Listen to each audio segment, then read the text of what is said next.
Y bien, buenas tardes, doctor. En este caso le voy a explicar lo que es el sistema urinario, los diferentes componentes que tiene, la función de cada uno de los órganos que componen nuestro sistema urinario, las funciones que tiene y bueno, sin nada más que decir voy a comenzar. El sistema urinario está compuesto por dos puntos. Primero vamos a hablar de lo que son los riñones. En el primer punto lo vamos a encontrar esto. Los riñones son órganos pares, los cuales van a hacer lo que es la función de crear la orina. Esto gracias a una unidad anatómica y fisiológica denominada nefrona o nefrón, los cuales van a encargarse de crear la orina. Y en el segundo punto vamos a encontrar lo que son tres órganos, los cuales se van a denominar uréteres, vejiga y uretra. Los uréteres son conductos que conducen la orina de lo que son los riñones hacia lo que es la vejiga. Esto solamente va a actuar de esta forma. Los uréteres son conductos que conducen la orina. Y bueno, vamos a hablar ahora de lo que es la vejiga. La vejiga actúa en forma de receptáculo. ¿Esto qué quiere decir? Que recepciona lo que es la orina en su interior. Y posterior a esto, el último órgano, que es la uretra, que va a agarrar lo que es la orina de la vejiga y va a hacer lo que es la micción. Va a agarrar y lo va a mandar al medio exterior de nuestro cuerpo, o sea, lo que está adentro lo va a mandar hacia afuera. Esto quiere decir que va a ser la función de miccionar. Y bueno, vamos a hablar ahora de lo que son las funciones del sistema urinario. Las funciones, en el primer caso podemos hablar de que el sistema urinario actúa en forma de desechar metabólicos tóxicos de nuestro cuerpo, los cuales no nos sirven y queremos desecharlo. También actúa en función de reabsorción de nutrientes, actúa en forma de regulación de la presión arterial, esto gracias al sistema renina, el cual junto a la angiotensina y aldosterona hacen lo que es una vasoconstricción e impiden lo que es esto, la alteración de lo que nosotros conocemos la presión arterial, una hipotensión arterial, y hace que nuestra presión arterial se regule, ¿no? Se suba un poco más. Esto gracias a todo esto el sistema renina. También podemos hablar de la regulación del volumen plasmático y el desecho del pH tóxico para nuestro cuerpo por medio de lo que es la orina. Y bueno, vamos a estar mencionando todas estas funciones a medida que vayamos con el tema. En este caso vamos a hablar ahora de las funciones de cada uno de los componentes de los órganos que componen nuestro sistema urinario. Vamos a hablar de los riñones. Los riñones primero son órganos pares, los cuales tienen forma de frijol o poroto. Estos van a contener lo que es un color rojo violáceo. ¿Qué quiere decir esto? Que van de rojo a un poco violetado, ¿no? Se combinan entre los dos colores, pero componen más lo que es el color rojo. Y bueno, estos van a tener de lo que son 10 centímetros de longitud, 5 de ancho y 2,5 de espesor. Y bueno, estos órganos, como dato curioso, vamos a decir que el riñón derecho está 2 a 3 centímetros más abajo que el izquierdo. Esto gracias a quién? Al hígado, que gracias a que el hígado se encuentra en la parte superior de lo que son los riñones y impide su desarrollo pleno de este mismo. Por eso vamos a encontrar lo que es el riñón derecho de esta forma y el riñón izquierdo de esta. Y bien, estos se van a encontrar en lo que es en la posición de las vértebras. Vamos a encontrar entre la torácica 11 y la L3, la lumbar 3. Y bueno, también podemos decir los medios de fijación de los riñones, cuáles son. Aquí les digo, yo voy a explicar. Los medios de fijación de los riñones serían lo que son los vasos sanguíneos, lo que es la presión negativa del abdomen y la cápsula fibra adiposa. Estos van a actuar en forma de mantener el riñón aquí bien fijo para que no pueda hacer lo que es una pectosis renal o descenso renal, los cuales son daños graves a lo que es nuestro sistema urinario y llevan a diferentes malestares, ¿no? Y bueno, ahora voy a hablar de la configuración externa del riñón. El riñón compone de lo que son dos caras, una anterior y una posterior, de lo que son dos bordes, un interior y un externo. En el interior vamos a encontrar lo que es un hilio renal. El borde interno va a ser cóncavo y va a contener lo que es un hilio renal. El hilio renal va a dar paso a lo que es arteria y vena renal y posterior también a la pelvis renal o pelvis del uréter, mejor dicho. y de anterior a posterior lo vamos a encontrar como vena renal, pelvis renal o pelvis del uréter y arteria renal. Y bueno, en la parte del borde exterior vamos a decir que es convexo. Después vamos a hablar también de lo que tiene dos polos, un polo superior y un polo inferior. El inferior está libre de todo, no tiene ningún componente adherido a este. Y en el polo superior vamos a encontrar lo que es una glándula suprarrenal o glándula adrenal. ¿Por qué adrenal también se le puede decir? Porque es la glándula que secreta lo que es la adrenalina o la noradrenalina y diferentes hormonas, ¿no? Y bueno, ahora vamos a hablar de la configuración interna de lo que es nuestro riñón. Primero, compuesto por tres capas. La más externa, la cual vamos a llamarle cápsula fibrosa o cápsula renal. Un poquito más interna, en la parte media vamos a encontrar lo que es una corteza renal, y más interna todavía vamos a encontrar lo que es la médula renal. Y en esta médula renal nosotros vamos a encontrar lo que es los componentes. Ahora le voy a explicar. Vamos a encontrar lo que son unas pirámides de Malpighi, la cual va a tener un vértice en la parte inferior y una base en la parte superior. La parte del vértice se va a conectar por medio de una papila renal a lo que son las cálices menores, y estas pirámides de Malpighi van a estar separadas por lo que nosotros conocemos como tabique de Bertin, tabique renal o columna de Bertin o columna renal. Y bueno, después de pasar de lo que es papila renal y cáliz menor, va a pasar a lo que son unos conductos más grandes todavía, que se dividen en 3 o 2 dependiendo de la persona del riñón. Si son 3 se va a denominar el superior medio inferior, si son 2 se va a hacer superior inferior. Y bueno, estos cáliz mayores van a desembocar en lo que es una pelvis renal, o mejor dicho, pelvis del uréter, ¿no? Y posterior a esta pelvis del uréter va a bajar a lo que son los uréteres. Y bueno, ahora vamos a hablar de la composición de lo que son los vasos sanguíneos que componen nuestro sistema urinario. Bien, vamos a hablar primero de lo que son la vena y arteria renal, los cuales entran por medio del hilio renal a lo que son nuestros riñones. Esa cavidad que nosotros encontramos dentro del riñón se va a denominar seno renal, que está lateralmente al hilio renal.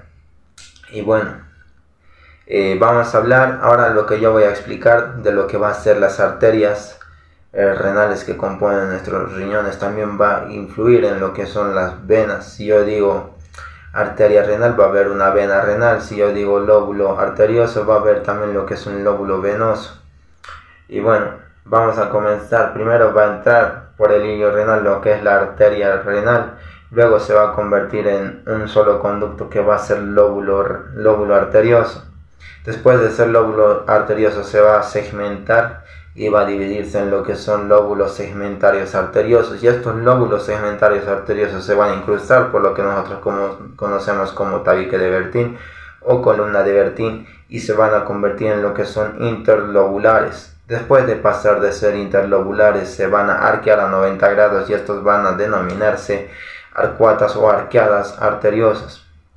Y después de ser unas arqueadas o arcuatas arteriosas van a pasar a ser y se van a incrustar en lo que nosotros conocemos como la parte de la capa cortomedular. Van a incrustarse y van a convertirse en lo que son lumbricales. Luego de ser lumbricales se van a pasar a lo que es una arteria aferente, la cual va a entrar a lo que es el corpúsculo de Malpighi, y va a encontrarse también en lo que es una arteria eferente. La arteria aferente va a entrar y va a ser de mayor diámetro, y la eferente va a salir y va a ser de menor diámetro.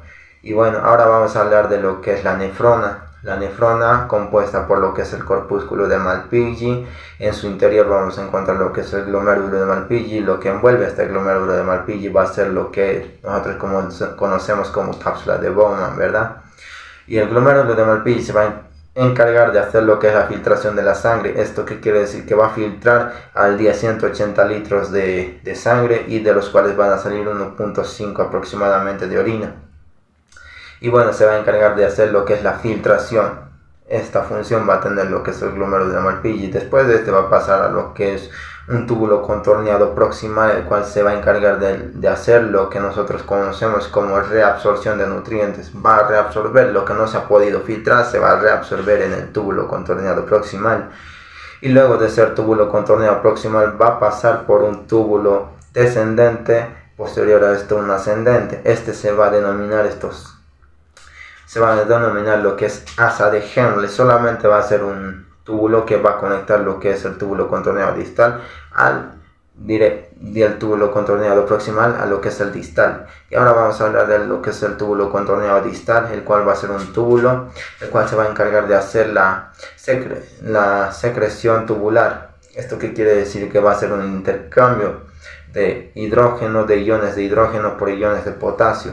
De este modo vamos a desechar lo que es el pH, vamos a mantener este pH en nuestra sangre. Y bueno, los vasos sanguíneos van a dar lo que son los iones de hidrógeno y van a cambiarlos por lo que son iones de potasio. Luego de ser un túbulo contorneado distal va a pasar a lo que es un túbulo colector. Los túbulos colectores se van a encargar de hacer una absorción de H2O, de agua.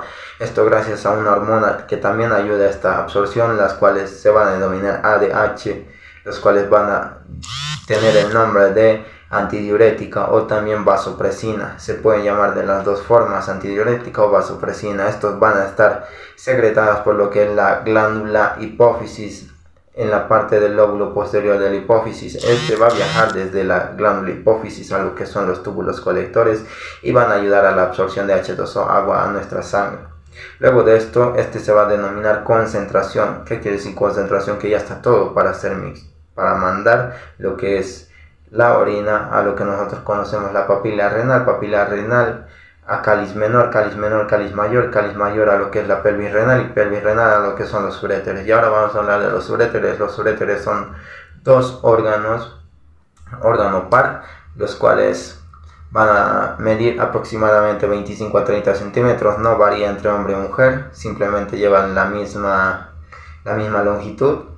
Dependiendo de la persona también puede variar, ¿no? Pero en el hombre y mujer, varón, va a ser lo mismo. Y bueno, estos van a componer tres capas. La más externa vamos a hablar la adventicia, la media vamos a hablar la muscular y la interna vamos a hablar de la mucosa. Estos van a tener lo que son movimientos peristálticos, los cuales van a mandar la orina a lo que es la pelvis, la vejiga. Y ahora posterior a esto vamos a hablar de lo que es la vejiga. La vejiga es un órgano en forma ovoide o navicular, la cual va a encargarse, como en un principio lo dijimos, de recepcionar la orina. Este va a almacenar de lo que nosotros conocemos como 500 cc de orina cuando está lleno, y puede almacenar hasta 700, 800, esto ya con dolor en la persona o con ganas de miccionar muy grandes. Y bueno, esta vejiga va a tener lo que son tres orificios, como lo dijimos, dos orificios de los uréteres y un orificio de lo que nosotros conocemos como el esfínter uretral interno. Estos van a formar lo que es un triángulo invertido, los cuales van a denominarse trígono vesical.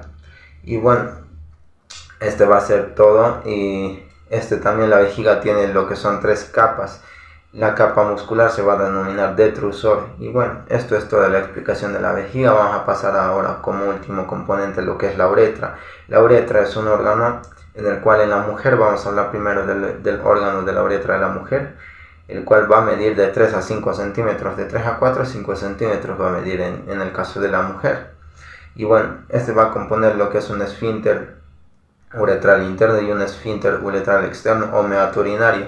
Este meato urinario se va a alojar en lo que es el vestíbulo, el cual va a estar compuesto exteriormente por lo que nosotros conocemos el clítoris en la parte superior, en la parte media lo que es el esfínter uretral externo o meato urinario, y en la parte inferior vamos a encontrar lo que es el orificio vaginal. Y bueno, esta es la composición de lo que nosotros conocemos la uretra de la mujer. Ahora vamos a hablar de la uretra del varón. La uretra del varón va a estar compuesto por tres partes o tres porciones. En este caso la uretra va a partir de lo que es una porción, la cual se va a denominar porción prostática. Luego va a pasar a lo que es una porción membranosa y por último una porción esponjosa. Y bueno, vamos a hablar ahora de cuánto mide cada porción. La porción prostática va a medir de 2,5 centímetros. La porción membranosa va a medir 0,5, entre los dos van a formar lo que son 3 centímetros, y estos van a dar paso a todo lo demás, a la porción esponjosa, la cual va a medir de 12 a 15 centímetros dependiendo del miembro del varón, ¿verdad? Y bueno, este va a desembocar en lo que es el esfínter uretral externo. Y usted se preguntará cuál es entre el esfínter uretral interno y el externo, cuál nosotros podemos manejar. Nosotros podemos manejar lo que es el esfínter uretral externo. En los bebés, el esfínter uretral interno va a mandar lo que es una señal, unas señales nerviosas, unos impulsos nerviosos a lo que es la médula espinal, la cual va a dar la señal o la orden de hacer la micción. Y por esto es que los niños no pueden controlar la orina, simplemente esta señal se manda y este mismo va a dar paso a lo que es la micción. No lo van a poder controlar los niños. En cambio, nosotros que ya somos personas adultas, podemos controlar esto por medio del esfínter uretral externo. Esta señal se va a mandar de la misma forma a lo que es la médula espinal, y nosotros vamos a poder a gusto poder manejar lo que es el esfínter uretral externo y hacer la micción al antojo que nosotros podamos hacerlo, ¿no? Si nosotros queremos miccionar, lo hacemos; si no queremos miccionar, no lo hacemos. Y bueno, esto es la diferencia. El esfínter uretral interno no lo podemos manejar, pero sí lo podemos manejar lo que es el esfínter uretral externo. Y bueno, sin nada más que decir, este sería todo el sistema urinario, lo que le explico. Y bueno, sin nada más que agregar, muchas gracias por ver el video y hasta luego.